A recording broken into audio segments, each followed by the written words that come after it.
et à tous, on se retrouve pour le programme de ce soir sur Mejli FM. Aujourd'hui, on va traiter un sujet assez important qui est le complot juif mondial. Ce soir, on va accueillir des spécialistes pour en parler. Bonjour, donc aujourd'hui nous allons traiter du sujet des complots juifs. Et donc la problématique qui se pose ce soir, c'est quels sont les impacts de cette théorie sur les liens sociaux. Le complot juif, c'est concrètement le fait que les juifs contrôlent secrètement le monde et qui sont là pour dominer ainsi le monde et avoir le pouvoir sur tout le monde. Ce complot a des origines depuis longtemps, depuis des millénaires, depuis des siècles, puisque... Depuis l'apparition en fin de compte du judaïsme. Oui, parce que c'était au début la seule religion monothéiste, du coup plusieurs personnes étaient contre cette religion. Et ça a une origine religieuse, cet antisémitisme, on peut le dire, qui a causé tout ce complot juif, a une origine religieuse dans le christianisme, puisque dans la Bible, la crucifixion de Jésus est causée par les juifs qui l'ont dénoncé. Et en plus, plusieurs stéréotypes juifs ont commencé depuis le Moyen-Âge, par exemple, quand les chrétiens ne pouvaient pas exercer des métiers en rapport avec l'argent, dû à leur religion. Donc c'était à la place des juifs d'être dans les banques, etc. Donc c'est de là qu'a commencé le fameux stéréotype des juifs et leur relation avec l'argent. Et justement, avec les intérêts, Oui. parce que dans leur religion, les juifs, ils avaient le droit de pratiquer les intérêts avec les autres civilisations, mais pas avec leur propre. Donc cela a engendré plusieurs profits dont les juifs ont usé pour en profiter avec les chrétiens. Oui, et ce stéréotype est renforcé également par la famille la plus puissante. On peut le dire, dans les banques, c'est la famille Il y a Rothschild. tout un fantasme qui se Effectivement. crée autour de ça. Donc revenons aux origines. Ces origines même de ce complot juif prennent place au 19e siècle avec l'écriture d'un livre intitulé Les Protocoles des sages de Sion. Alors, ce protocole a été écrit à la base pour convaincre et persuader le tsar Nicolas II que les idées libéralistes des juifs dans sa cour sont dans un but de gouverner le monde. Alors, le tsar a ensuite employé des services pour savoir si ce protocole est vrai, et Il s'avère que c'est un faux. Et c'est un plagiat qui a été écrit par Maurice Joly et qui a été publié en 1864. Son ouvrage le plus connu, Dialogue aux enfers entre Machiavel et Montesquieu, deux philosophes de différentes époques. Et du coup, Montesquieu est représenté en tant que Napoléon III.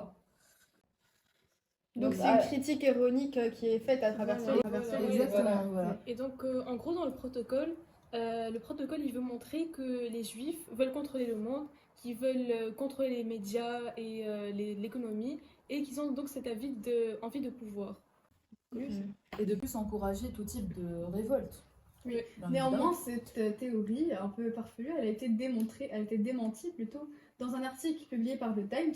Et donc, on a la preuve et les arguments sûrs que c'est pas un vrai décret, c'est pas officiel, en fin de compte.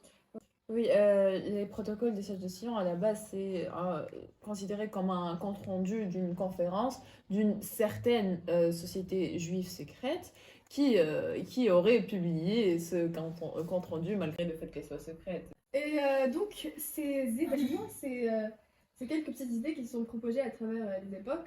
Elles ont encore un petit impact jusqu'à maintenant. Par exemple, on a l'époque du coronavirus où plusieurs personnes ont cru que c'était les juifs qui ont propagé ce virus-là pour s'enrichir, de façon à ce que les vaccins créés par les laboratoires juifs, c'est-à-dire vont permettre à ce dernier d'acquérir plus de pouvoir. Puisque les pharmaciens et les docteurs les plus célèbres...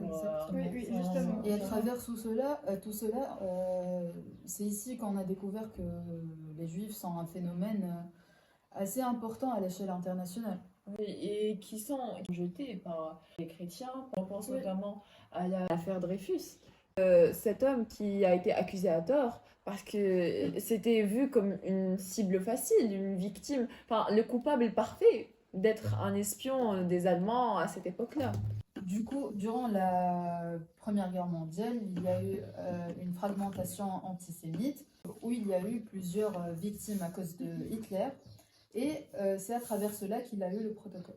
Donc justement, Hitler il s'est procuré le protocole des sages de Sion et il a même mentionné dans son livre Mein Kampf où il dit que ce protocole c'est la preuve irréfutable de la malveillance et des intérêts néfastes que les Juifs ont. Et donc c'est sur cela que s'est basée une guerre due à cette idéologie, à une idéologie qui est fausse. D'accord. Et les protocoles, par exemple, des sages de Sion a été propagé partout dans le monde, notamment, je repense après la Révolution russe, notamment de 1917. Plusieurs Russes ont fui la Russie pour vivre en Europe, notamment, et ont fait propager ce livre, les protocoles de sages de Oui. Sion, ce qui fait qu'il a été traduit en plusieurs langues jusqu'à aujourd'hui. Donc effectivement, il y a même des pays qui croient encore actuellement que c'est une œuvre authentique, comme par exemple l'Arabie Saoudite. Et il y a même des séries, de nos jours dans les années 2000, des séries télévisées égyptiennes, syriennes et iraniennes. Je pense aussi au film Cavalier sans monture, qui parle en fait de ce protocole et qui a fait toute une histoire, qui déroule toute une histoire dans ce sens, et qui même ajoute des couches encore plus graves qui n'ont même pas été mentionnées dans le protocole en lui-même. De plus, les Juifs ont une grande influence de nos jours, tel que le président israélien, qui a été classée 7e personne la plus influente en 2023.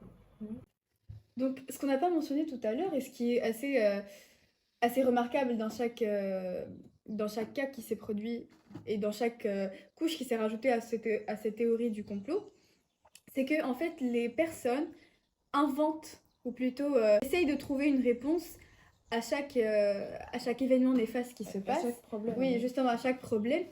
Donc, ce complot juif a été un exemple de raison, de réponse qu'on devait trouver pour justifier les problèmes qui se passent. Donc, par exemple, on a le cas mentionné tout à l'heure de la Seconde Guerre mondiale. Donc, c'est un cas assez sensible, car c'est une période de guerre, une période de conflit. Donc, c'est une période qui fait émerger des questionnements. On a besoin de trouver des réponses à ces questionnements, des réponses farfelues à des événements assez denses qui se produisent. On se demande finalement en quoi toutes ces théories, et notamment la théorie du complot juif mondial, a-t-elle un lien avec nos liens sociaux? Donc de manière plus générale, les complots et les théories de ces dernières fragmentent la société de façon à créer des différends et des séparations entre beaucoup de groupes ethniques par exemple. Donc ça c'est le cas parfait pour décrire ces situations, mais aussi il crée un certain mystère et donc c'est en fait les théories de complot, c'est des réponses cherchées à des questions Et cette réponse-là, d'ordre sociétal. ça fait que atteindre plus de haine et généraliser tout un peuple qui est énorme en quantité pour des théories du complot qui s'avèrent ne pas être vraiment fondées sur des fondements réels. Donc ça ne fait que stigmatiser et généraliser et donner plus de haine, encore plus, envers toute une population. De manière plus générale, on a envie que ces théories du complot elles soient liées à des grandes sociétés secrètes, à un mystère qui est lié à ces dernières. On peut par exemple citer un des mystères qui fait fantasmer de nombreuses personnes, c'est les francs-maçons par exemple, qui sont supposés sociétés secrètes et juifs, et, etc. Donc ça englobe cette théorie, ça rejoint cette théorie plutôt. Oui, exactement. On se demande finalement comment lutter contre ces théories afin de préserver le lien social. Bah, premièrement, il faut vraiment voir d'où viennent ces théories, leurs origines les plus anciennes, et ensuite voir dans quelle mesure elles ont été créées et si leur but a été... quel a été leur but, s'il était neutre, s'il était peut-être malveillant, etc. Il faut vraiment bien s'informer avant de croire quelque chose. Oui.